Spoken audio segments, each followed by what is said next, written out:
There are different versions of the cry of Balintawak that came from different people, that witnesses, or in a part of the said incident.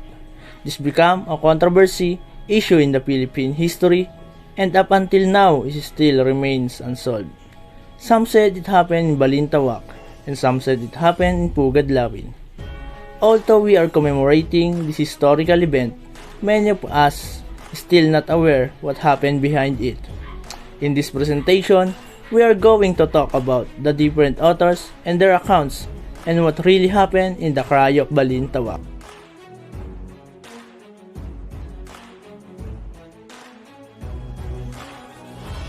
Dr. Pio Valenzuela, the cry of Pugadlawin. He was one of Bonifacio's principal assistants in the Katipunan organization and was present on the actual meeting before the scene happened. Based on Valenzuela, it happened on Pugadlawin in the house, storehouse, and yard of Juan Ramos, son of Menchora Aquino. There are 1,000 members of the Katipunan met and carried out considerable debate on August 23, 1896. After that, many of those present tore their cedulas and shouted, "Love live the Philippines!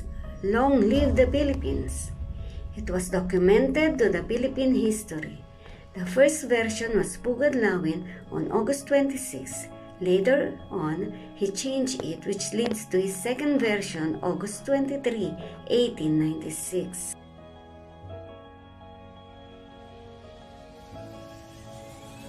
Gregoria de Jesus, the first cry. She was the wife of Andres Bonifacio and the Lakambini of the Katipunan. She was a participant of the event and also the custodian of the documents and seal of the Katipunan. According to her, the version of her first cry happened near Caloocan on August 25, 1896.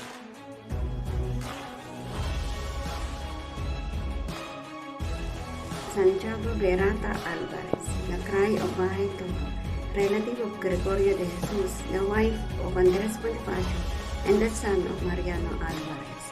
He became the Captain General and later on promoted as Commander-in-Chief of Maldivian forces and managed before the Spaniards on 1896 to 1897. He wasn't present on the said event, that's why his version is not given title. The people who was present on the said event shouted, "Long live the sons of the country! Mabuhay ang mga anak ng bayan!" It was documented on the Philippine history. He said that the cry happened at Bahay Toro, Quezon City on August 24, 1896.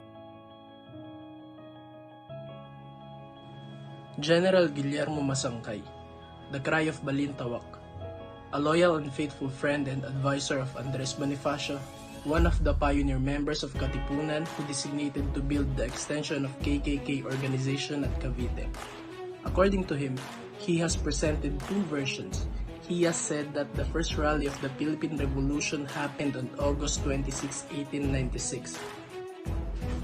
Later on, he interviewed at Bagong Buhay, a newspaper company. He changed it on August 23, 1896. According to his granddaughter Soledad Villar Borromeo, changed it back to August 24, 1896 and became the cry of Balintawak, a controversy.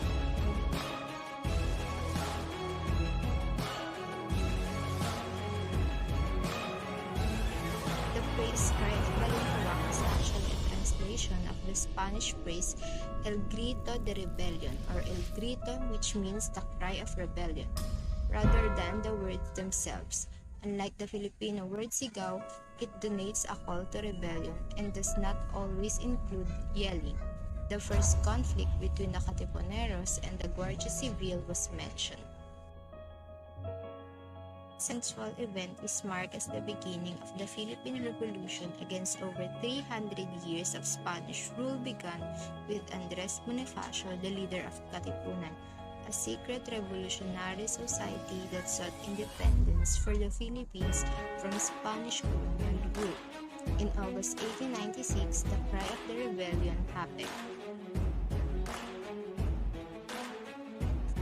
The cry refers to the first clash of the Katipuneros, showing the reform by tearing up their cedulas into pieces, implicated that they have pronounced to refuse their enslavement and servitude with the Spaniards. Filipino people finally realized the lasting value of freedom and independence and the need to fight to prove themselves worthy to be called a truly free people. Katipunan members became impatient with the slow progress of their struggle as the year passed. Their desire to arrive at the day they will strike again of pressure growth. The frequently meeting released suspicions among Spanish authorities. Please learn about the Katipunan on August 19, 1896. The discovery of the Katipunan occurs when two KK members, Apolinario de la Cruz and Teodoro Patio, disagree with their plan and decide to betray them. It led to the widespread detention of the Filipino who were thought to be Katipunan members. First, more than 500 people were detained and sent to Fort Santiago. Following the incident, Bonifacio held a meeting to discuss their next move in order to signify their freedom from Spanish colonization. Bonifacio requested them to bring their cédulas and their then act. Various explanations of the term have been proposed throughout the years, but today is recognized to refer to the caballeros receiving of community tax certificate or the cédulas personate, which represent their rebellion against Spain and is accompanied by patronage cries. The precise date and collocation of the cry are disputed by many because there are numerous stories of the event, dates, and location. The official position was that cry took place on August 26 in Balintawak from 1908 to 1963. The Philippine government announced in 1963 that August 23 will now be in Pugadlawin, Quezon City.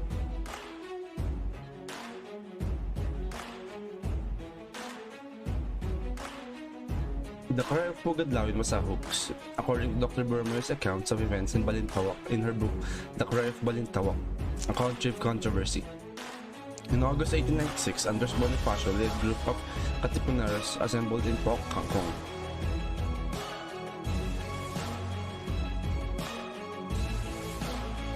Although there are various accounts of what it is called and where it occurred, some says that the first cry of Balintawak is a more realistic description. These are the causes. It is incorrect to refer to the revolution as the cry of Pugadlawin because the people of Balintawak started it against the Spaniards. Prior to the Second World War, Pugadlawin was never recognized as a place name on any Filipino map. Pugadlawin first appeared in historical accounts in 1928, or 32 years after the events. Traditional beliefs have always claimed that the revolution took place in Balintawak, a region separate from Caloocan and Diliman.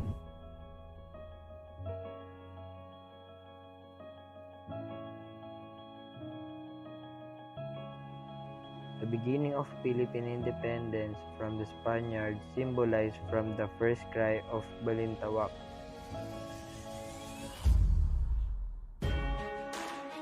It provides us knowledge to the Filipino to fight for their rights and freedom. Also on how Filipinos sacrifice their lives for the sake of our country.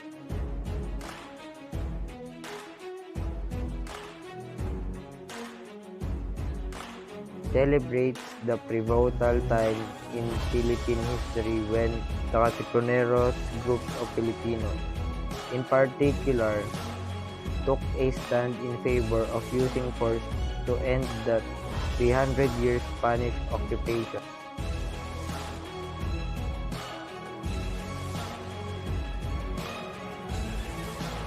The cry of Balintawak could be contemplate and usual refers as the tangible proof of the blood, sweat, and tears that our beloved countrymen fought for. The Filipinos shows their selfishness on taking the freedom from Spaniards' abuses and biased treatment, based on the act that declared from proclamation and independence. As Filipinos are commemorating the freedom and independence that our countrymen invested their sacrifice just to win all of this for us, the Filipinos, and our lovely country, the Philippines. In conclusion, the cry of Balintawak put some confusions on what is the right details caused by different claims by different authors, different settings, and different stories. Even though there's a lot of differences, authors uniting that there is a period of time that Filipinos put together and fight back to the problem they are facing, even their lack of weapons and people, but their hearts are crying for freedom. Today, we must preserve and remember this heroic action that brings our country into freedom and take inspiration to this to continue shouting and crying for our freedom. Not talking to a war, but freedom from poverty. Freedom to fight our rights. Freedom to help nature and other problems, issues, hindrances that we are facing to move forward as a nation.